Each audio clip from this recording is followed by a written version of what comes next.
Hello and welcome to EGW Writings Tech Tips. I'm your host, Daryl Thompson. We're continuing our EGW Writings 2 series on the iPad and learning how to use all the different various features that the app offers. In particular, we're going to take a look right now at the options that I have in my reader screen. When I come here and I open up my app to the reader screen, you can see here that this is like a default view, but I can quickly change that layout and look with just a few clicks. If I come up into the top right hand corner, you can see that I have the capital A and lowercase a, and that is my icon to the reader options. When I tap it, I first here can see that I can change the color background very quickly.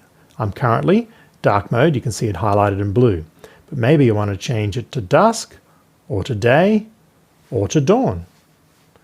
Now, once I've chosen the color that I want for my background, I can come in here and I can increase by sliding my finger along the slider and increase and decrease the font size. The next thing I have is the font style. I could change it from the sans serif font to the serif font Times New Roman. And the last option is changing the scroll mode. So at present, you can see I'm scrolling vertically, but maybe I would prefer to scroll horizontally. So I turn the vertical scroll mode off. Now I have to scroll through the pages like I would a book and flick the pages through from right to left or left to right to go back. So that is quickly how you can change the options here on the reader screen.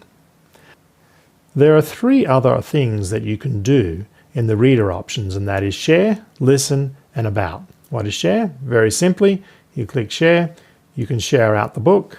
If you want to come here and listen, you can click on listen and it will be playing down here in the player. And then the other option is about, which is you can learn about the book. You can download the EPUB, the Kindle, the PDF, or even buy the printed book. And if you scroll down here, there's a couple of very useful things that you can do.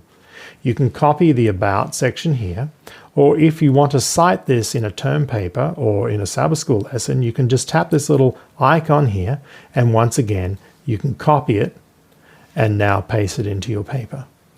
That is the citing, the reference. Okay, so there were the little options that we'd learned today in the reader screen. I hope this has been a great little tip that will benefit you as you read through the EGW Writings 2 app. Always remember to go with God and you'll remain blessed. Have a nice day.